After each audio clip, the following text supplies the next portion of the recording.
ya Rasulullah salamun alaik. Hadirin rahimakumullah, pada sore malam hari ini kajian kita melanjutkan yang lalu tentang bagaimana caranya kita mencari sebuah pekerjaan sebagai sumber uang, sebagai sumber rezeki, sebagai sumber turunnya rahmat Allah Subhanahu wa taala. Di antara kita ada yang bekerja sesuai dengan apa yang telah diajarkan oleh Rasulullah Shallallahu Alaihi Wasallam. Artinya bagi setiap kita jalannya lurus, pekerjaan yang emang baik, caranya juga kita baik juga. Yang pertama, yang kedua, ada orang yang kasar caranya. Pokoknya pekerjaan apa aja buat saya, yang penting saya dapat uang. Enggak peduli apa ini halal, apa ini haram.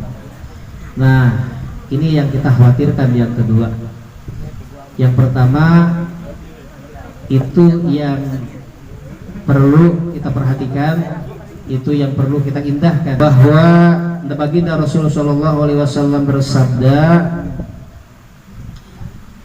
ketika para sahabat Nabi kanu fi manjilin lahu fa asyarafa alaihim rajulun. Baginda Nabi bersama para sahabat-sahabatnya berada di sebuah tempat. Kemudian ada seorang laki-laki yang punya badan kekar, tubuhnya tegap, kuat, sehingga para sahabat yang satu dengan yang lainnya berbincang-bincang. Apa perbincangannya? Andai kata ini anak muda menjadi orang yang berjuang di jalan Allah, pada zaman masa itu masih ada peperangan bersama baginda Rasulullah SAW.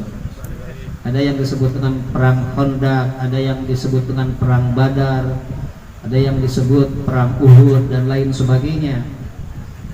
Nah, karena dia itu, para sahabat melihat seseorang yang begitu kekar, anak muda yang kokoh badannya, sehingga terbesit dalam hatinya dan terucap dalam lisannya, andai kata orang ini bisa bergabung bersama kita perang di jalan Allah, memerangi orang-orang kufar, maka begitu hebat. Maka perbincangan ini kedengar sama baginda Rasulullah SAW. Kata beliau, faqala aw ma fi sabilillah illa kullu man qatala aw ghazal. Wahai para sahabatku, apakah emang pekerjaan berjuang di jalan Allah itu emang harus perang saja? Apa emang enggak jalannya cuma satu-satunya? Enggak ada jalan yang lainnya? Ketahuilah, kata baginda Nabi SAW,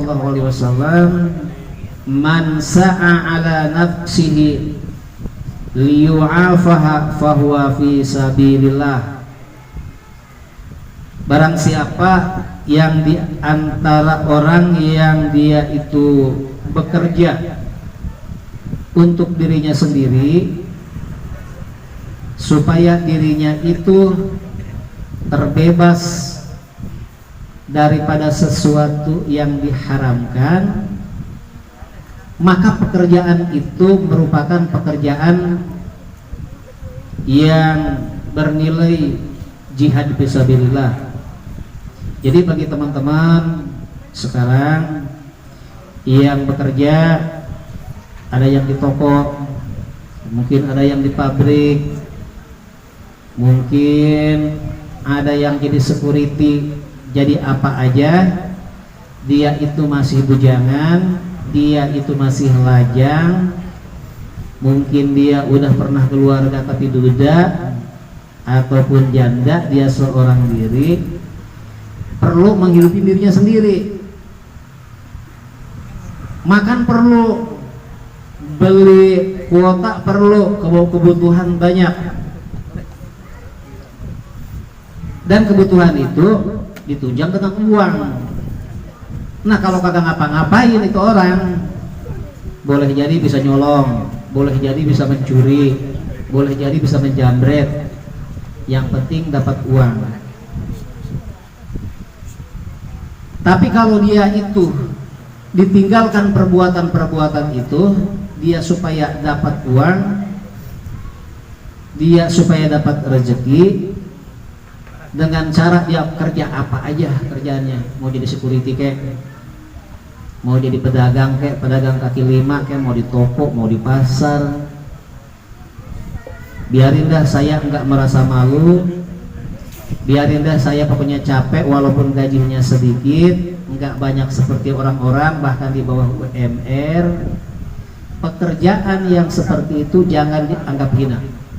Pekerjaan yang seperti itu adalah pekerjaan yang mulia, sehingga ketika niatnya dia menyelamatkan dirinya daripada sesuatu yang haram, seperti tadi sampai dia mencuri, seperti sampai dia merampas, pekerjaan itulah kata baginda Nabi akan menjadi nilai seakan-akan dia perang fisabilillah. Oleh karena itu, bagi setiap kita yang udah selesai sekolahnya, yang udah selesai kuliahnya, saya mengingatkan dari pertemuan-pertemuan yang lalu agar jangan kita merasa malu, agar jangan sampai kita merasa hina dengan pekerjaan kita. Selama itu halal, selama itu diperbolehkan, halal uangnya, maka jangan pernah merasa malu. Yang kedua, wa man sa'ala iyalihi liwafiyahum fahuwa fi sabilillah. Barang siapa dia yang bekerja, sama seperti tadi, dia untuk keluarganya. Keluarganya kan kalau suami yang kerja, istrinya di rumah, anaknya sekolah, jadi enggak mencari uang. Tapi yang namanya makan harus, namanya biaya hidup kudu. Maka seorang suami yang bekerja untuk keluarganya seperti itu, menanggung keluarga, menanggung biaya hidupnya, dinilai oleh Allah Subhanahu wa taala sebagai sebuah pekerjaan fi sabilillah. Jadi ini adalah sesuatu yang sangat luar biasa, pekerjaan yang sangat mulia sekali di hadapan Allah Subhanahu wa taala. Maksudnya jangan sampai setiap suami-suami untuk mendapatkan kebutuhan keperluan keluarganya sampai dia korupsi, sampai dia mencuri, sampai dia menjual ganja, barang-barang yang dilarang, minuman-minuman keras udah dibolehin sama agama. Itu jelas, sekalipun kagak minum hukumnya haram hasilnya. Nah hal yang seperti itu lebih baik bekerja walaupun gajinya tidak seberapa, daripada gajinya penghasilannya satu hari aja jutaan tapi dengan cara yang tidak diperbolehkan oleh agama. Apabila itu dilakukan, maka pahalanya sama seperti jihad fisabilillah. Akan berkah untuk suaminya, akan berkah untuk istrinya, untuk keluarga semuanya, insya. Kemudian wa man sa'a mukasirun fahuwa fi sabilis syaiton. Barang siapa yang bekerjanya itu hanya untuk menumpuk-numpuk hartanya, ingin memamerkannya, dia ingin beli motor yang terbaru, dia ingin membeli HP yang terbaru, dia ingin membeli mobil yang bagus, tidak lebih dari itu, maka sesungguhnya kata baginda Nabi itu adalah jalan syaitan. Nauzubillahimin. Itu jadi seharusnya kalau bekerja itu, apalagi dikasih luang sama Allah akan rezekinya, maka jangan hanya untuk kita ngumpulin tuh, untuk beli sesuatu yang melebihi kebutuhan. Padahal mah itu HP buat WA udah bisa, padahal mah buat Facebook udah bisa, buat telepon udah bagus. Tapi karena menurut dia itu kameranya kurang cakep, maka dia beli yang 13 juta harganya. Nah, ini adalah sesuatu yang tidak baik. Sesuatu yang tidak baik. Boleh kita beli yang mahal kalau memang itu emang sudah kebutuhan, kalau memang sudah tuntutan. Contoh, karena dia urusan kerja di rumah, dia nggak sempat ke kantor, emang dibatasin, satu hari ini masuk, besok kagak, ini masuk, besok kagak. Akhirnya dia butuh dengan HP karena dia jalannya muter-muter, emang dia kerja dari HP-nya sendiri. Boleh. Nah, ini beli pulsa aja, kadang-kadang beli, kadang-kadang mah nggak punya kuota. HP-nya harganya 13 juta, dipakai kagak untuk kerja, cuma sebatas buat foto, buat WA, nelpon juga kagak, nelpon pakai kuota, orang nggak ada pulsanya. Nah, hal yang seperti itu adalah bukan kebutuhan baginya. Karena bukan kebutuhan baginya, maka itu tidak diperbolehkan. Karena hal yang seperti itu, kata baginda Nabi, yang hadis yang ada yang sedang kita kaji pada malam hari ini adalah tidak lain dan tidak bukan, adalah hanya mukasir, adalah sebuah menumpuk-numpuk harta yang tidak lain dan tidak bukan fi sabili syaiton. Itu adalah hawa nafsu di jalan syaiton. Nauzubillahi min. Satu lagi, wa rubiya Abi Hurairah radhiyallahu taala anhu an Nabi sallallahu alaihi wasallam annahu qala inna fis samai malakain ma lahuma amalun illa yaqulu ahaduhuma. Sesungguhnya di dalam langit, di atas langit ada dua malaikat. Malaikat ini enggak punya pekerjaan terkecuali pekerjaannya hanya berdoa saja. Jadi cuma doa-doanya pekerjaannya. Enggak seperti kita chatting, main WA, main Facebook, agak. Dia mah malaikat dua ini hanya mendoakan saja, hanya berdoa. Apa doanya? Allahumma a'ti limunfiqin khalafan wa yaqulul akhar Allahumma ajil limumsika talafa. Dua malaikat ini masing-masing punya doa. Doa malaikat yang pertama, ya Allah, gantilah orang yang membelanjakan hartanya di jalan Allah.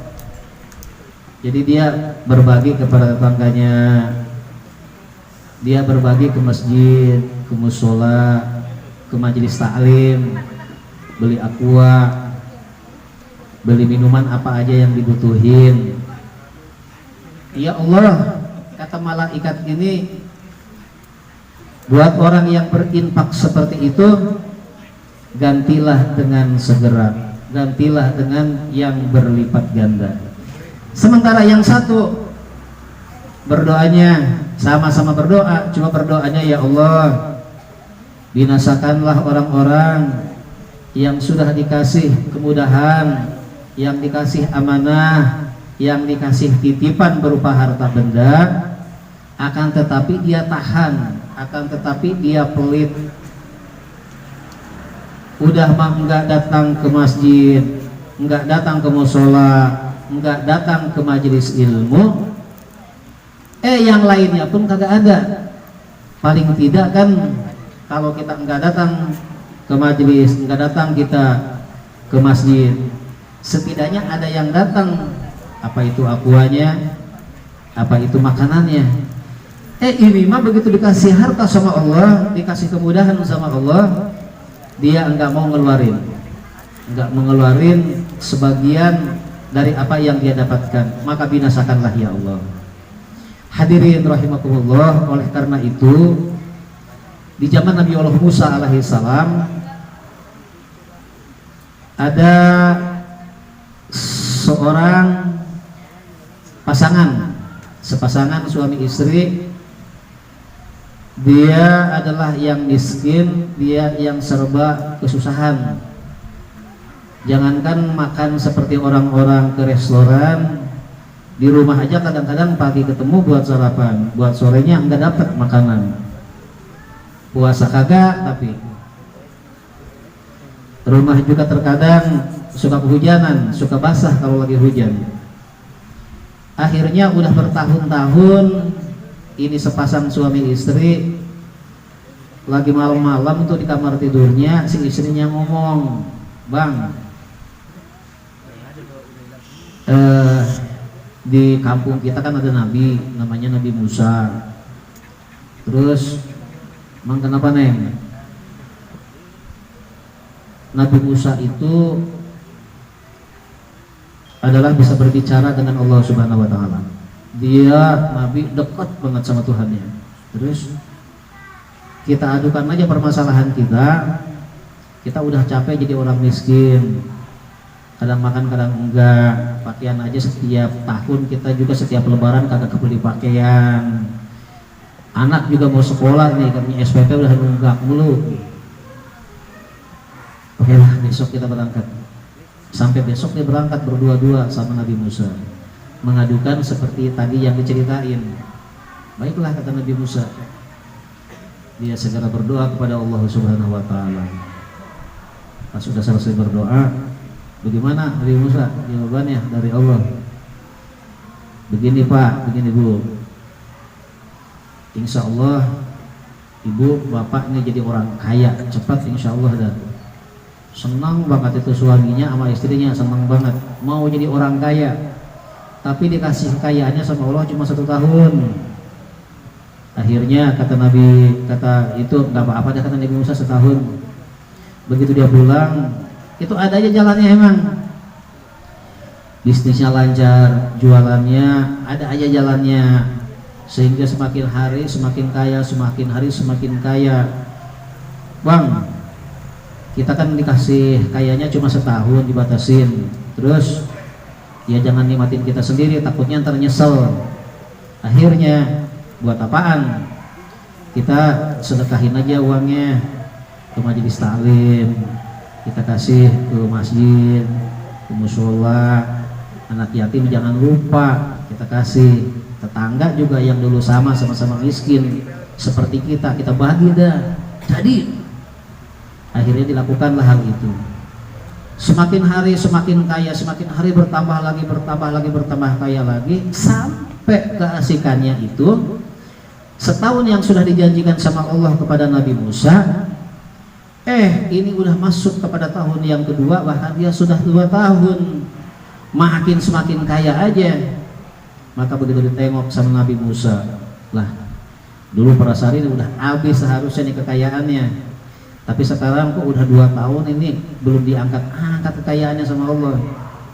Berhadap lagi Nabi Musa kepada Allah Subhanahu wa Ta'ala, ya Allah, itu si fulan sepasang suami istri kan dikasih kesempatannya cuma 1 tahun, sekarang ini udah 2 tahun bahkan lebih nih. Ya Musa, dulu aku membukakan pintu rezeki untuk dia, tapi karena dia bersodakoh ke majelis taklim, dia bersodakoh ke masjid, walaupun hanya 5.000, 10.000 untuk perjuangan di jalan Allah, maka aku malu, kata Allah Subhanahu wa Ta'ala, untuk menutup pintu rezeki-rezekinya. Karena dia itu bersodakoh ke sana ke sini, aku buka malah pintu-pintu yang lainnya. Hadirin rahimakumullah, kita ada di antara kita yang sudah bekerja, ada di antara kita yang belum bekerja karena masih sekolah, karena masih kuliah. Tapi perlu menjadi sebuah catatan buat setiap kita, bahwa berapapun penghasilan kita, itu adalah rezeki dari Allah yang di dalamnya ada hak orang lain, yang di dalamnya harus menjadi sebab turunnya rahmat Allah kepada kita dengan cara kita menyalurkan sebagian kecilnya saja ke majelis ilmu, ke majelis taklim, ke masjid, ke musola, tetangga kita, lebih-lebih orang tua kita dan keluarga kita. Oleh karena itu kita harus yakin, kita harus mantap.